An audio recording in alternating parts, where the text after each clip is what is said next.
Bismillahirrahmanirrahim. Hajjaj ibn Jusuf Thaqafi doli një ditë në një udhëtim dhe dikun në shkretir u ndalë të pushonte.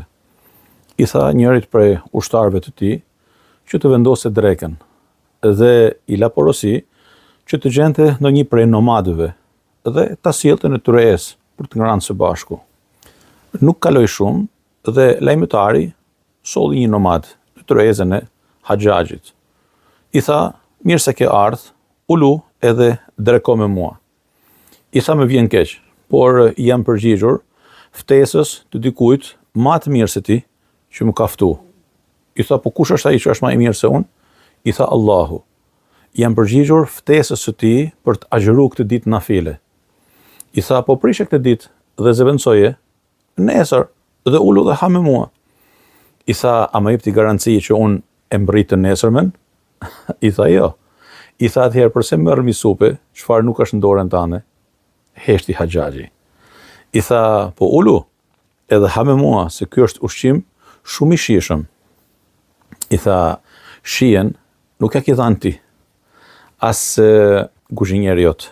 Shijen ja ka dhënë mirëqenia." Dhe ndani pak sa këtu. Mirëqenia, kënë shtoshë mirë, dhe mi të gjitha me e pas mendjen e qetë. Nuk ka shumë rëndësishme se çfarë kemi përpara durve në një tryezë, sepse mund të jesh pasaniku më i madh i botës dhe mund të kesh ushqime të lloj-llojshme që dikush prej nesh ndoshta nuk i çon as nërmend. Mirë po, të mungon qetësia shpirtërore, qetësia e hatrit, të mungon mirëqenia në vetvete, me Zotin tënd, me veten tënde, me njerëzit. Imagjinoni një fjalë të madhe të pejgamberit alayhi salatu wasalam për nanën tonë Hazreti Aishen. I thot: "Kujdesu, sillu mirë me mirësitë, me nimetet e Allahut, sepse mirësia, pra këto nimete, këto begati, nëse ikin, zor se kthehen ma." Subhanallah.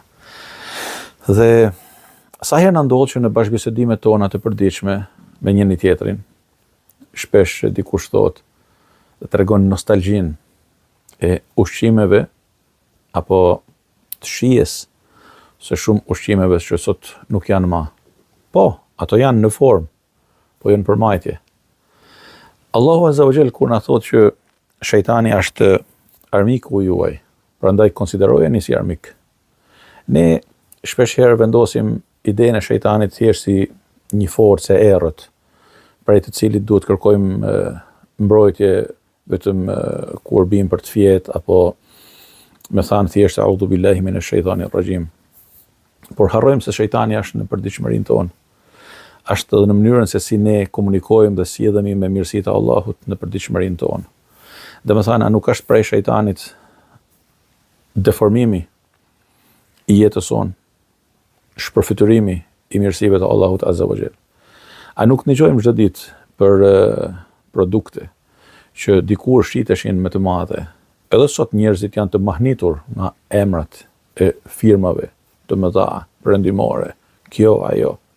Mirë po, dita ditës po del në pa shejtanlleku i atyre që vendosnin shejtanin para Zotit në marrëdhënie me biznesin e tyre, në marrëdhënie me tjetrin, duke i servirur njerëzve produkte kancerogjene, duke i servirur njerëzve produkte dhe ushqime të shumta e pije po ashtu, të cilat për herë më tepër krijojnë dëme të mëdha në organizmin njerëzor.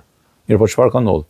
Është transformu natyra, të cilën Zoti i gjithësisë ka kriju dhe ka vendosur gjithë secilin për këtyre produkteve, që në natyrën e Zotit ne sot themi sikur të ishte, sepse kemi nostalgji për atë, për shijen, për qetësinë, për mirësinë që na rrethonte e na kaplonte edhe në praninë të atyre nimeteve, në pamje të parë shumë të vogla.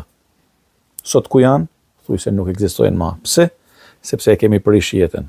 Pra kemi prish atë mirëqenie të natyrshme që Zoti i ka falë racës njerëzore.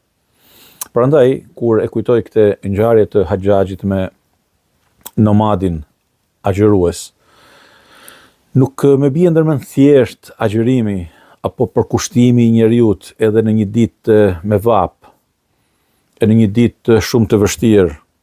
Jo, por kjo më fton edhe me reflektu, edhe me ftu gjithë secilin për jush, me reflektu për mirësitë e Allahut në jetën tonë, për mirëqenien e vërtet në jetën tonë, dhe se si ne po tolerojmë dhe po lejojmë dita ditës të tërhiqemi drejt perandorisë së shejtanit, nërkohë ne jemi të Allahut. Ne të Allahut jemi. E tek Allahu do të kthehemi. Por, para se të kthehemi tek Allahu, a kemi qenë ndërmend me jetu për Allahun si të Allahut? Pyetja është kjo. Allahu na udhëzoi drejt më të mirës dhe e largoft shejtanin dhe taborrat e tij nga jeta e jon. Allahu ju dashur.